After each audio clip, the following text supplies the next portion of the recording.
Well, good morning, good afternoon, or good evening. It's Tom from Came to Believe Recovery, and welcome to Recovery Live, the Memorial Day weekend edition, especially here if you're in the United States. I guess only if you're in the United States.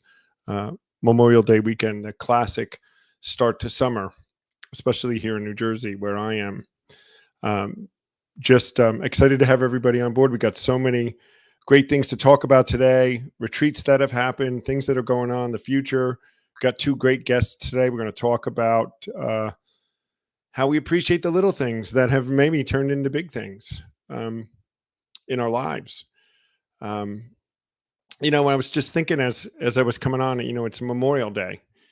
So, it's typically about remembering what those have done for us, in the services. It's a military appreciation kind of day, remembering all those things and those that fought to give us the freedom we have today.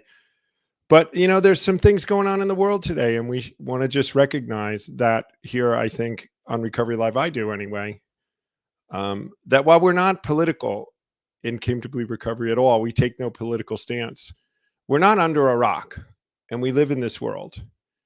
And there's terrible war that's going on in Ukraine and those that are suffering, and we want to remember them today. We want to remember others that are suffering around the world. Stories I heard yesterday, people in Somalia, people all around the world that are suffering, and the families of the children that were killed in Texas and in Buffalo and in several other places around the country just recently. And just remember the pain that those people are in today and hope that they can find some peace and that somehow we can find a way to end all this conflict in the world, individually, in this country, and in war, and spread the message of peace that we try to the drunk and the alcoholic and the broken, and let them live in the go in a serene life. So just to everybody take a moment, and just think about that, and let's remember all those. And then we're going to drive on with life, and we're going to make things better with whatever little that we can do. So with all that, I would love to bring on my first co-host today, and I want to bring on the lovely Taren Price from You're too much. Big That's River, lovely. Thank you so much. Big River, California. Ah, Taren and I go way way back. back to I think we met. It's probably closing in on 30 years now that we met. It is closing Um, in on 30. It's not quite, but it is closing in on 30. and I know I was rambunctious and a whole different person then, and she was too. And No, not me. we have been friends Long ever time. since, really, ever since. And we see each other at least once a year, sometimes a couple times, but once anyway. And I'm just so excited to have her on board today to talk about some of the things that we talk about on the sidelines when we are get together. We have these discussions. We're real, guys. As you know, the stories that we tell here, and we can't say it enough. These are things that happen to us, and they could happen to you too. If you're in that place where this is a program that would help you. The Came to Believe Recovery Program, which is really just old time AA, right, Taren? I think so. Yeah. It's what they were doing in 1939. We didn't make anything up. We're just re-energizing it and almost in many cases reintroducing it to the world of recovery. We see this, and I just came back from retreat in California on Monday, and the same thing, Taren, that we hear all the time. Why didn't anybody tell me this? Yeah. I People, think I know why people don't hear it, because there why? aren't enough of us sitting in those rooms Mm, telling them what it is. Because and I can only speak for me. I got recovered and all of a sudden my life changed dramatically and I became set apart. And in being set apart, that makes me just think that I'm entitled to something more. You use that word recovered and you get beat up sometimes. And mhm. some of us, because we're really not, I wasn't necessarily always firm. I had a sponsor that said, you go to the meeting whether you want to or not. You take your big book and you share the message. But I think sometimes we get recovered and we forget that what we're really there for is for those, the least, the lost, And the and last, those who need what we found. And we we have to forget. learn, and Go ahead. Taren, we have to learn how to stay outside the door, you know, Amen. Right outside the because door. Right what we outside the door. what happens to a lot of us is what you're saying is I love Doc Roth. He says, "Hi, Mama T."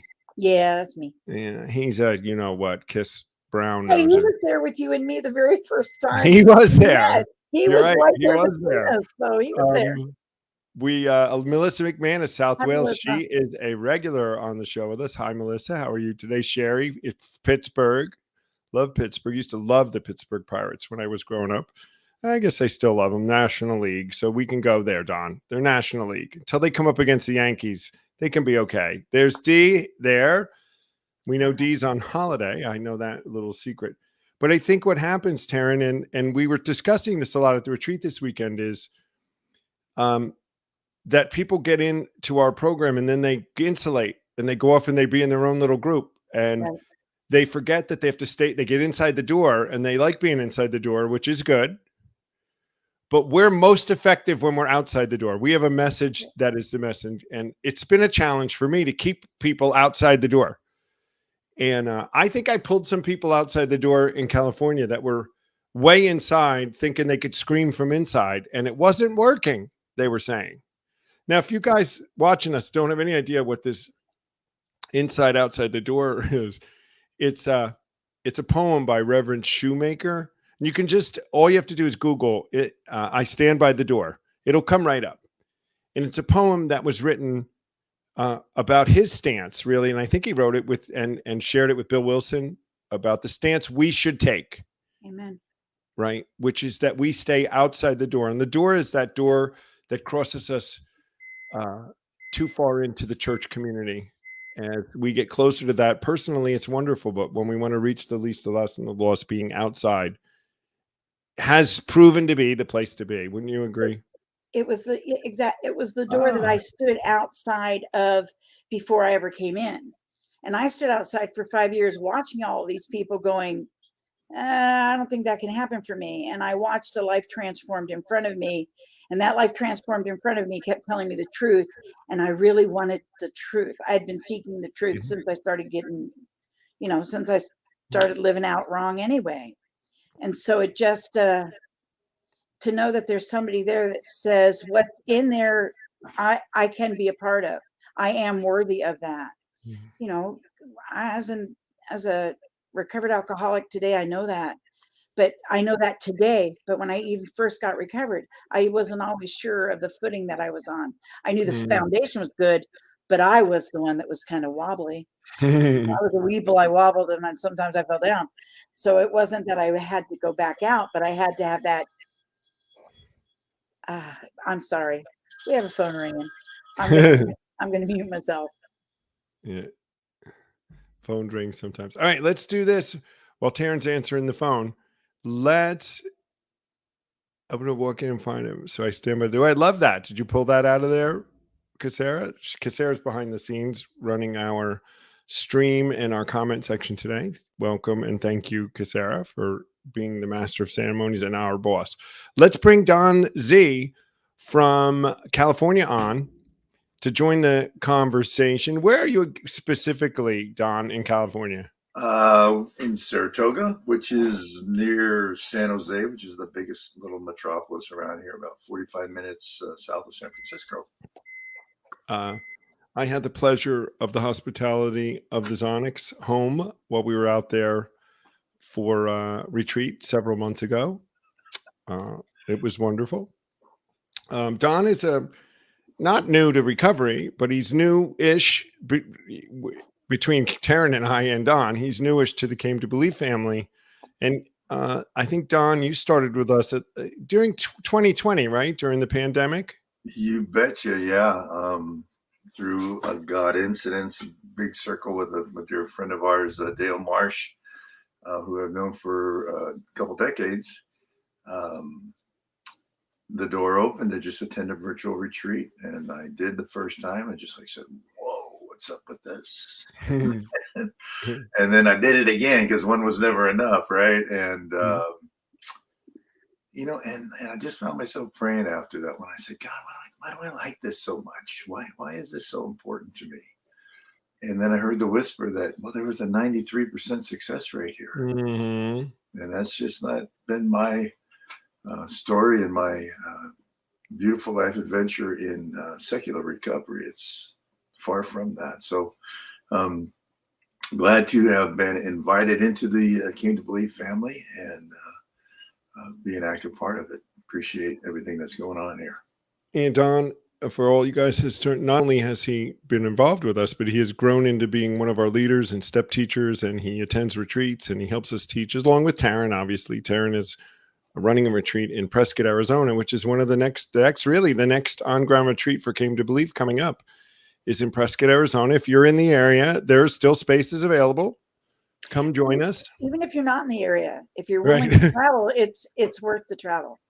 It's worth the travel. The hope, Don, that I see, I remember when we were at City Teams, and I don't know if the guys are talking to you, but a couple of the guys to me really got some hope when we show them a door to freedom. Like, we show them that the path through the door isn't as far as they think it is. And I think sometimes the journey to the door, and I think maybe we got to be careful with the door analogy for people that don't know it. Like, I assume everyone on our thing knows about the door thing. But the journey to recovery, the journey to the other side, longer than it really has to be, right? And we show this path, and I just love watching faces light up and people see that there's a way to move through this and get to a road of progress. It's not over. You got to work 10, 11, and 12. You got to work 10, 11, and 12. Right. I think nobody left Northern California and wouldn't have said, what are you going to do tonight? Step 10. We must have said it a million times to them. But that freedom can be in that. And you can be in a place of recovered. It's really something to watch this happening in. And I'm so glad that we're out there doing it and doing it in a bigger way than we've ever done it before. And it's due to guys like you guys helping us. Taren, you've been along with us forever. Don, you're new with the team out there. That's just growing all the time. Yeah, it was very cool. You know, one of the things that was so great about that City Team residential retreat that we brought were 43 men and 12 women and the men from the men's shelter, and then the women's homes, a couple different venues they had going on there, was to go back there and to check in with them, because you know what? We just got to let these folks know that we really care. Invest some time, pop in there for an hour. Our friend Rick, who helped facilitate the getting it into the City Team facility, was there, and he's been there for 20 years every week, just talking about the hope of life change through 12-step recovery.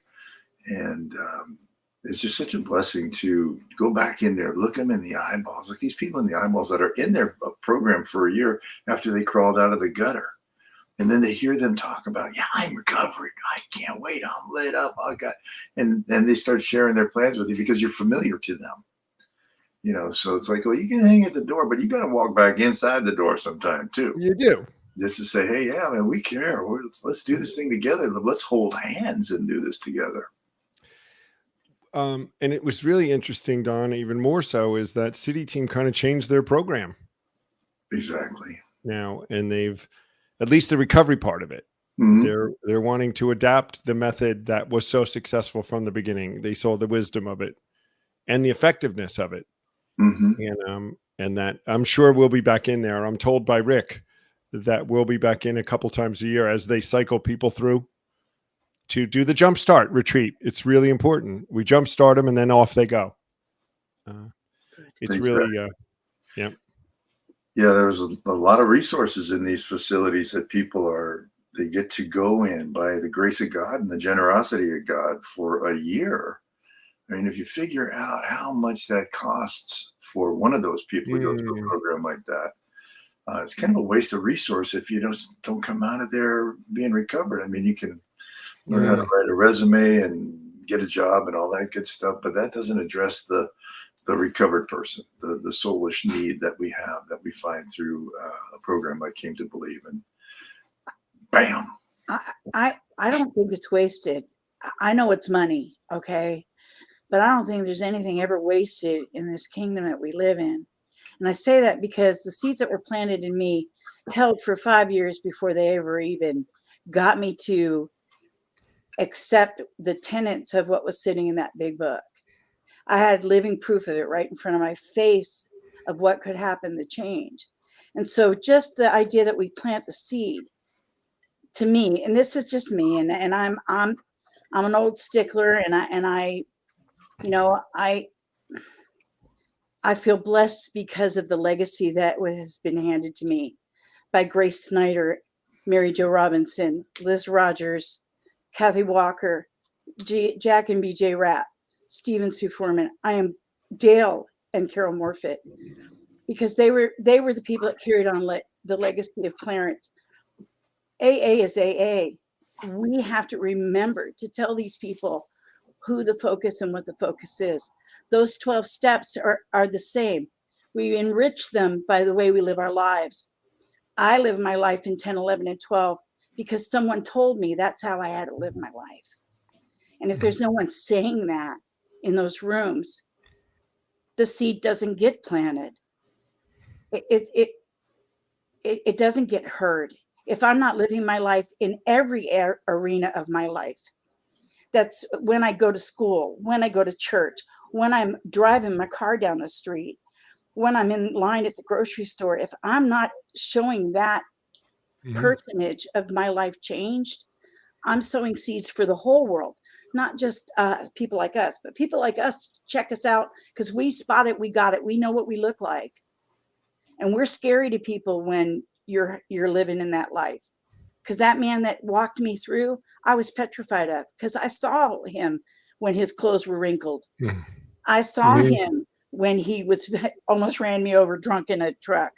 I watched his life change right before my own eyes because he came and he went to Schooley's Mountain, New Jersey. I was at that one. Yeah, you bet you were, just like you were at my first. Yeah. And my life was transformed in a weekend. I sat next to Grace Snyder as she held my hand and said, let's pray for a breeze. And the breeze came. I wasn't ready for that, man. I was not ready for that. My life became changed in a moment. And I wasn't ready for any of it because I thought I had to live up to something. I've learned in my time here, I just do the best I can on any given day. I be the best Taren that I can be. I love God with all my heart, all my mind, and all my strength. And I give back to others what's been given to me, and I give it just as freely. And I recognize those things that are good. I love standing outside of that door. I love dancing on the tables inside of them too. But I do the most value outside that door. That's a charge. Tom, we've been a lot of places together. We shared breakfast in Amory, Wisconsin, to a very angry waitress, and he looked at me and I looked at him at the same time and said, maybe we should spread some sunshine this morning. her whole day changed because we just recognized the fact that she worked really, really hard. Really, really hard. And that's just a great message of hope. Melissa, let's see, greet some of our people here. And then I have a comment too, Taren. I love that. Wendy's in, Doc, Ginny's in, Ginny Raz here in Wisconsin. She's starting a new Came to Believe meeting. She's behind the scenes asking us stuff. Tim Seitz, he's always here. Let's see, Anna Louise Branson. Anna, we are now friends on Facebook, her and I. She friended me the other day. I don't know what took so long, Anna, for us to be friends, but Terry Bruns, I just spent the weekend with Terry. Great to see you, Terry. Was with us down in Carrie Toon. Carrie's going to be part of our team, Taren, in Missouri. Oh, cool. Carrie's coming. And then she's running a retreat in Indiana, brand new retreat in Indiana. And we're all going to be a team going out to that. There's Doc again and Shannon Junker. I don't know where you're from, Shannon. Clear Lake? I guess so, if she was at Clear Lake. But the one thing I agree with Don about is when he was talking about the resources, I think what he really meant was we can teach people to write a resume and we can give them job skills. But if they don't have recovery, it doesn't mean a thing. Right. And that sometimes these places put more emphasis on that than on recovery. And I think that's a big change at City Team, is that we jumpstart them into recovery in order to, that puts the plug in them so that everything else they teach them sticks. Because it doesn't, I know it didn't mean a thing until I was recovered. I couldn't go back to school and none of it would have worked. Right. So I am agreeing with you that resources could be better spent. It's effort spent, Don, and what we do, we need to keep doing, and to live that and have that change like Taren had, because we see it all the time. People get changed quickly, and then they get empowered, and they get hope, and then they see success, and then they like writing their resume because they feel like if they write a resume, they might be successful, right? Yeah, and it's just such a great tool that your life can be changed in a weekend. And to be able to walk out of a retreat and say that I'm recovered. And I'll just briefly, we'll just get off of this topic. There's an entity that's an international ministry, a recovery ministry called Teen Challenge. And I met with the Northern California, Nevada director for a period of time, because they come with a bunch of new folks that come in and they sing in a choir at different churches and stuff. And they came to our church. They've been doing it for years and years. And there was just something that just wasn't connecting. It's like, hey, we do this Christ-centered weekly meeting, come on, get in the boat, let's do this thing. And so I went and met with the director. And when you're having a conversation with somebody and they're kind of like looking at your forehead, you're just telling them how the world was created and this is the greatest thing since tortillas. And it just didn't go over well. So I went out into the parking lot afterwards, and I was just praying. I said, man, God, that was like a lead balloon. That just wasn't getting off the ground at all. And then I heard the whisper, and the whisper said, yeah, but these are your brothers and sisters. And so through our spiritual connectivity, they have crossed the line through where there's no help through human aid also. If they're missing that boat, the resources that are put in there without the simple message of something like came to believe being a part of their recovery curriculum, not like I think I know what you should or ought to be doing, but I mean, this is it. This is the ticket that's radically changed my life. It's because of the 12 steps of recovery and the grace of God. What a life change I've experienced. It's indeed miraculous. So that's kind of what I was referring to. We just need to come alongside and complement what these, in that instance, an international ministry is doing. So people around the world can get introduced to Came to Believe if we can get our foot in the door there. And that's what some of the great global hope is for us professional gluttons. It's true, Don. I mean, I ran in, there were a couple of pastors that came to the Northern California retreat this weekend who were running what they called Christian recovery. And they were having trouble with connecting with it. It's not terrible trouble, but they really wanted to be able to reach the least, the lost, and the lost. And their message wasn't quite what we do. They'd been mixing it in with some other things and having success. It's not like it wasn't successful, but some like Teen Challenge, I think that there's a partnership with us. Like you say, come alongside. We're not going to tell them what to do or change what they do. We're going to supplement it, complement it. And the same thing happened this weekend. And we left a couple of guys, they left and said, I get it now. I get it. You guys outside the door, we're inside the door, especially pastors, way inside the door. And that's what they're supposed to do. I said to one guy, it's okay. Let us do what we do. You do what you do, And so these partnerships, Don, and the stuff you're talking about, and I know you and I talk about this, and Taren, we all talk about how we're come alongside these organizations that all have good intention and all have a piece that's good to see the greater good. We're all going for the same goal. It's really what we're trying to do. Amen. Forward. Speaking of that, we're going to Missouri to do that very thing in a few weeks. And this thing that has been spreading like wildfire, especially in California, is now spreading in the Midwest. You know, it's part of what's going in Indiana, and we really got contacted by a pastor in Missouri who had a bunch of recovering various stage people showing up at his church, and he literally didn't know what to do with them. He didn't have the tools. Uh-huh. And he's got like 30 of them that come to his church.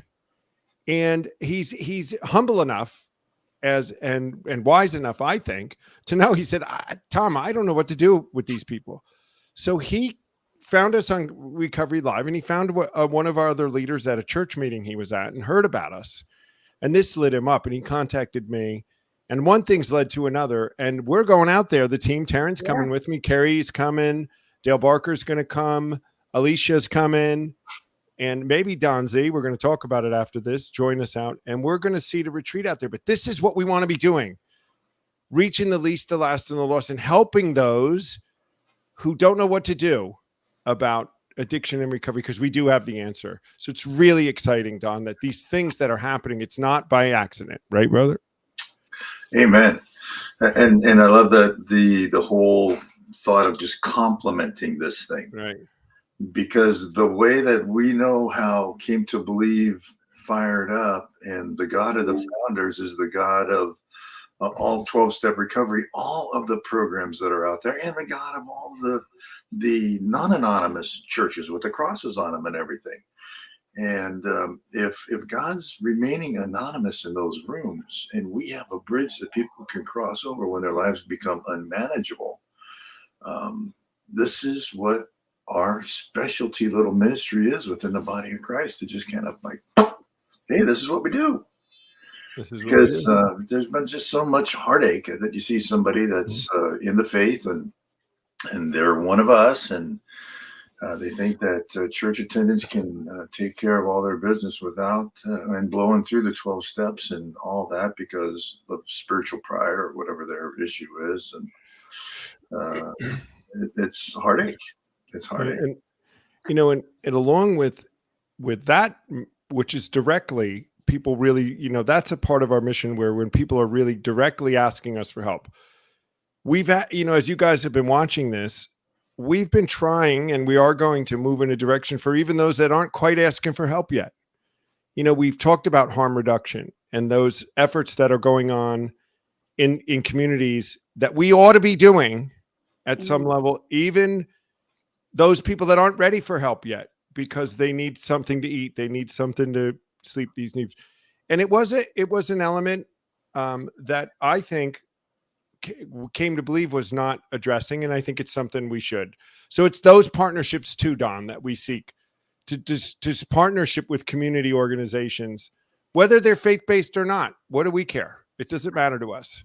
I think we need to, and this is just, you know, for whatever it's worth, because I've been in this for a while. This was never meant to be AA was never meant to be a religious program. It is spiritual in nature from the beginning to the end. Our Father is spiritual in nature from the beginning to the end. There's been no difference. There is no change. He never changes. We are the ones that change.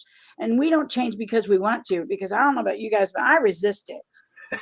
But I change because he brings me to a willingness by the experiences of which he shows me, of how he proves himself to me. I don't have to prove him. And so I know that when I lean on my own understanding, I make a mess. But when I lean and start to come aside and trust, my first retreat, I sat with a woman who, if you ask me, when I looked at her, she was an angel. She was the closest thing to Jesus in my life I had ever seen. And I was never offended by God, but I definitely knew that how I was living wasn't right by God, but I wasn't living right by anyone. And that had to be addressed. Those 12 steps addressed that for me in that little inventory I took in that fourth step. That fifth step allowed me to get rid of the root stuff inside of me that do not work for any human being, whether they use or drank or run out and cavort or anything. It works for everyone. Those who sit in warm pews need it just as much as those of us who are out there sticking a needle in our arm. Yeah. And we've become complacent as a nature of people. We need to turn our eyes back on who the focus goes to. And he's bringing that focus back. That's why things are like wildfire right now, because he's bringing the focus back to him. Amen. It's not about how much time you do or how long you sit in any room or any building. It's where you put your feet. I love harm reduction, because harm reduction lets me do exactly what my example did. My example went out, touched and loved and cared. Didn't ask anyone to do any. He has never asked me to do anything to change me. He's done it all for me. He took me, hairy armpit, stinky butt and all. That's how he took me. Mm-hmm. And he continually works in and through me every day to his betterment. I'm the better for it, and the people around me are. I have grandchildren who have never known this woman as what she was. I have children who are grateful for what I found. I have one of my own that's in this, what we do.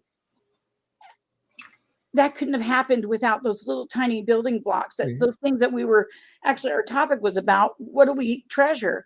Right. When I first got here, I was happy I had a pillow. I was happy I had a bed and it was mine and I could sleep in it.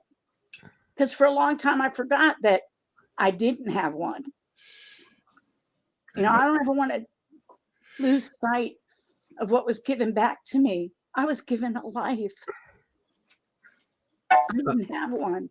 Yeah, Taren, sometimes you were just saying that, harm reduction is about radical grace. It's just about love, Amen. Loving people. It's not about making them do anything. And I think sometimes I don't think we need to act more that. I think we can, in a community of recovery, we're going to love on those broken from recovery, the ones that show up at our door. We're going to love the ones that come to retreat. We're going to come love, but we should be loving everybody. Amen. Everybody, Amen.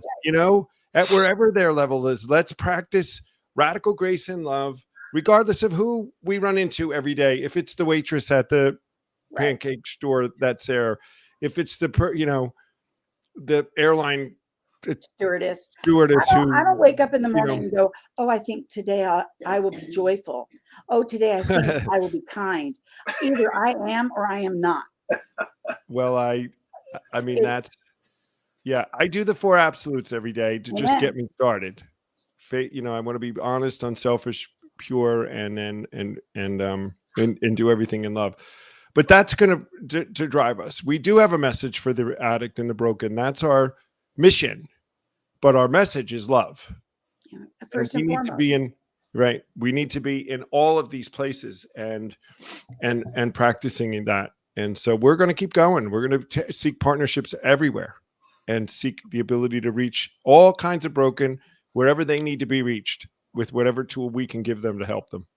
When you started this morning in your introduction, when you were speaking about this being Memorial Weekend, every morning I focus on that person who is laying behind a building. Every morning I focus on those things because that's where my focus goes. Our world is hurting. Our world is hurting bad.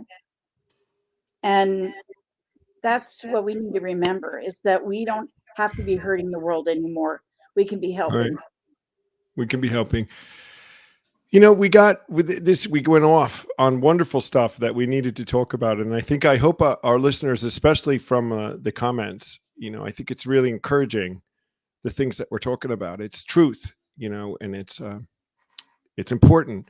But I would like to touch base a little on, we got about 10 minutes now. We can talk about the little things in life that we, that we appreciate today, or the things that we, certainly didn't have back then. And we were talking beforehand for everybody on the live stream. And if you hear me speak, I'll always talk about, I always ask, has anybody put 50 cents in their gas tank? Or, bought a pack of cigarettes instead of putting gas in the car or eating, and not paid the bills and going from one thing to the next, And for normies and people that live life, that's not as big an issue for them. But for us, to be able to fill my car with gas, it's a big deal. I think about it today when I go to the gas station, how grateful I am that I can just fill my car up with gas. I can pay my bills on time. If I want to go out to dinner, I can go out to dinner. If I need a new shirt, I can get a new shirt. And I know for a lot of people, it's just, why is this such a big deal? But those are some little things for me that I'm really, really grateful for today. Just waking up in the morning and having my coffee and being able to look at my computer and look at the New York Times and being able to do it with some peace because life isn't in turmoil. These things are awesome today. Amen. Amen. Wow. I live in the Mojave Desert. Mm-hmm. We go anywhere, and right now we are hitting triple digits. So we've had 4 days already of 106. I am grateful that I have I just put a brand new air conditioner on my house. I just paid my home off. Before recovery, I lost 4 houses of everything that, down to the socks on my feet. I value that I don't need stuff, but I'm grateful for the stuff that I have. I'm grateful for that. I have the capacity to pay my electric bill today and and I'm retired. I mean, that's another thing. I'm retired.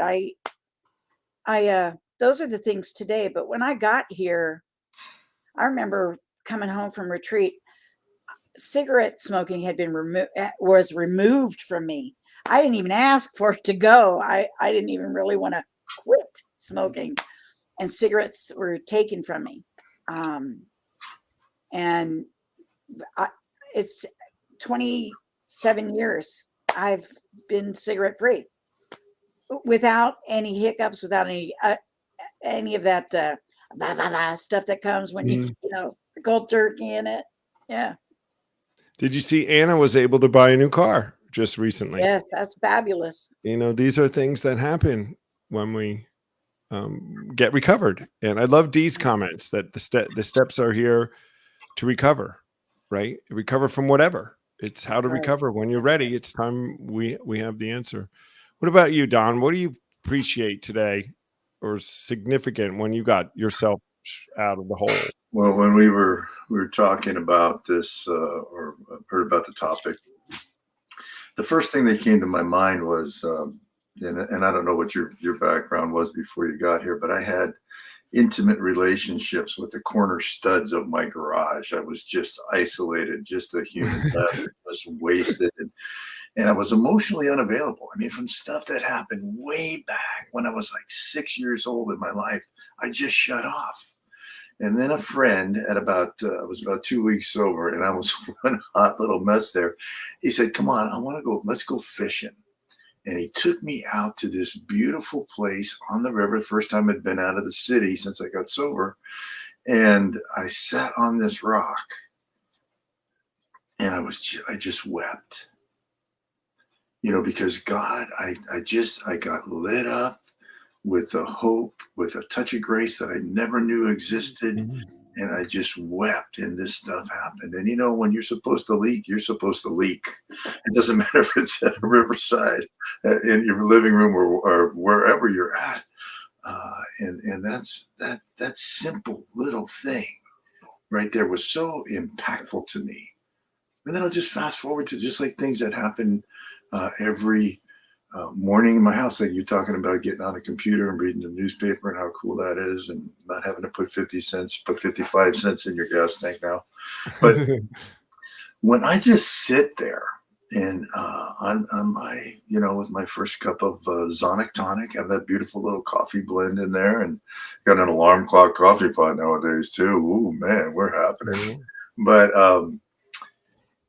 and just to be with my Father, the anonymous God of recovery, and not to have to do anything. You see, because now I know as having had a spiritual awakening or a spiritual healing as the result of the steps, that he loved me just as much as he does now. A minute or two before I cried out to him with that alcoholic or addict prayer that comes from the bottom of the heart that says, "Oh God, if you're up there, I need a bro." And just to be there. And you know what I think about? I think about my adult children. And man, I'd do anything if they'd just come and sit on the couch with dad. Wouldn't that be cool? So God lets me see through those simple little things and that kind of understanding what it's all about with my relationship with him and the relationships that are going on the planet here. That is the most important thing, is that relationship. Zonic tonic. That's what I want. If I have, maybe you can get it in at Starbucks for you, Tom. I agree. That's the deal. If I got nothing else out of this whole deal but that relationship, I don't need nothing else, because that's what fuels me today. And I don't have Zonic tonic. I'm a regular kind of girl. But that time in the morning, that I have morning doves that come here in the desert, hummingbirds. I have a pack of donkeys. I have 4 coveys of quail. I get to sit and watch that as they speak and they talk to each other in the morning. I get to hear them talk in the morning, even in the heat of 106-degree temperature. That is, that really, I don't need a whole lot more than that. Up in Prescott, we get deer, don't we, Tom?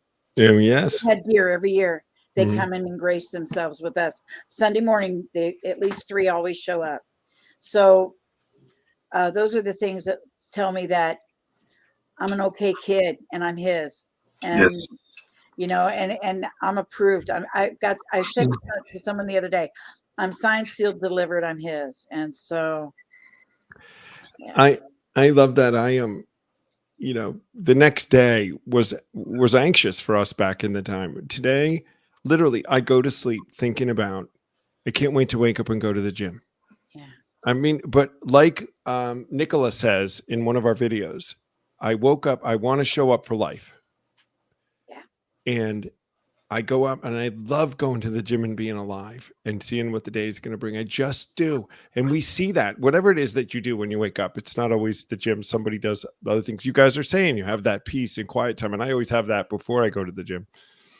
But it's great. I don't have I'm kind of stuck on Zonic tonic now, because I really want that in the morning now. Because it's got to do something.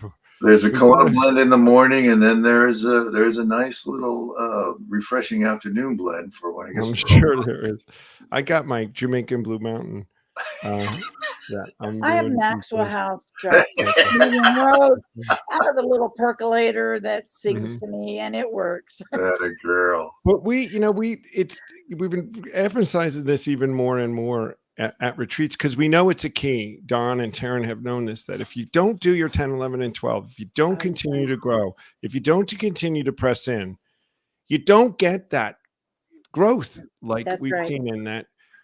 We spent so much time this weekend, and we did the same in Loma Mar, and we will in Prescott, and we will everywhere that I have any influence on anybody that knows that, that maintenance part of our program. It's not just that it's not drudgery, right, guys? No, it's the good stuff. It's the good stuff. Right. Well, and it does. Anna says it becomes natural after a while. If you do it just as you go. And it does things like let you just spread sunshine to that waitress when you see her, because we're not in ourselves. We decide we're going to do that. Don, we had many times when we were at city teams, I think, we were meeting them, and we could choose one way or another to react to some of those people that we met. We always chose the way, but why? We did it because we're squared away pretty much, right, Don? Amen. He's got his tie-dye on, so we have questions, but we are squared away pretty much. And so we are looking out instead of in. Mm-hmm. Yep. And that can only happen to me. I mean, from, the doctor's opinion talks about it, that it's an altruistic life change, it's what it's all about. I mean, the constant thought of others was not something that I had when I was tweaking on those corner garage studs, just like I was just just lost in a fog somewhere. But you know, when you talk about living in the go, and we used to talk about this a lot in my home group years ago, about nightstand spirituality. What are you doing for your 10th step right before you crash? What's on your nightstand that you got a little Mm, emotional? You got a little something. You go to bed mm. and you just read something spiritually uplifting, and then you just get to pray and say, okay, Papa, I'm running through my 10th step. Was I kind and loving toward all? Do I owe someone an apology? And then just let it rip. And guess what? I wake up and I'm looking forward to what God, the grace of God is going to do that day. What's the assignment, Papa? Let's go. Let's go do this thing. Let's get it going. Because you know, we get X number of days on the planet to be His spearhead of this beautiful life change that we have been blessed with, all because, and in my instance, because I smoked too much dope and drank too much whiskey. Bam! You know, come on, let's do this thing. Perfect. Hey, it's been great. I mean, this conversation is great. I'd love, maybe we get you guys, not maybe, we'll get you guys to come back on and we'll go a little deeper into our what we're grateful for. We didn't get quite to it today. Hey guys, I want to remind you, hashtag recovered for the t-shirt giveaway.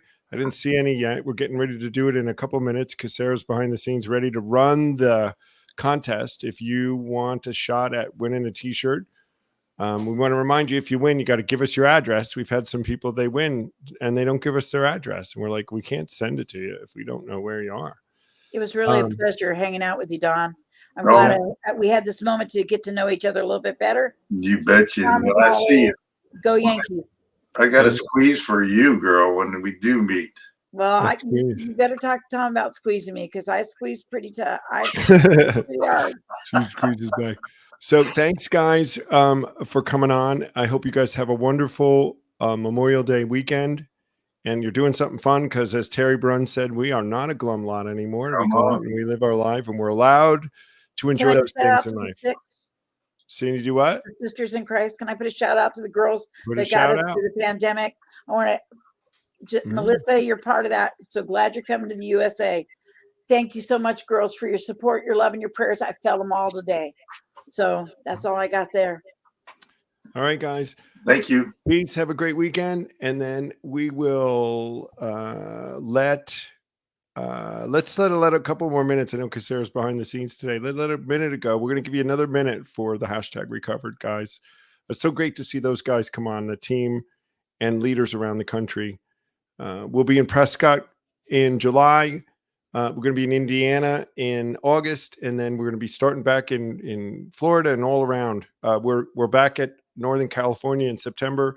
If you want to see the list of retreats, go on our website, cametobelieverecovery.org, and see everywhere that you're going. You saw that. If you want to come in and help us, reach out to Sarah. She's more than happy to get you connected with who we need to get connected with to get you to help. We need help all the time, guys. We need more leaders. We need resources so that we can come and go and do these things like going to Missouri and spreading this message to people. So if you want to help us at any level, from donation all the way to your own, giving us of your own time, we'd love to have that.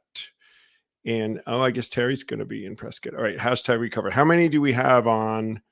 Do we have 10 people in recovered, Sarah, on your thing? Almost. All right, let's see. It's 12:50. Let's run it. Why don't you come on? Let's run it. We have 7. All right. Let's give it a draw.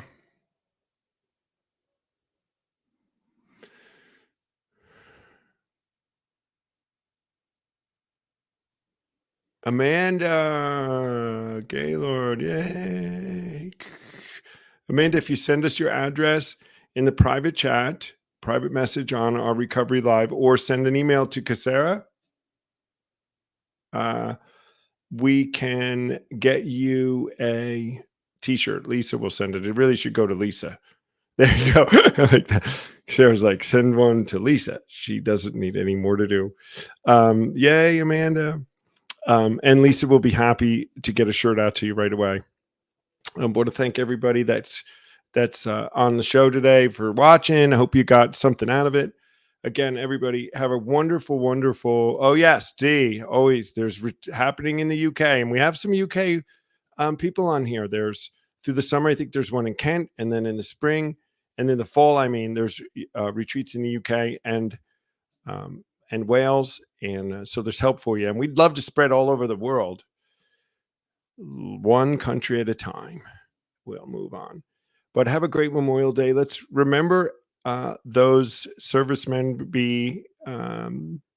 Thank a veteran if you see them for the service, but not just them, guys. Everybody, let's spread that love and radical grace to anyone we see today. That remembering that somebody is hurting, or they have someone in their family that might be hurting. So your word of kindness may be the only word of kindness they heard that day. So let's go be sunshine in everyone's life. Have a great Memorial Day weekend, guys, and we will see you next week at a regular time, 9 a.m. Pacific, 11 Central, 12 East Coast, and 5 over there in the UK on Recovery Live. See you then.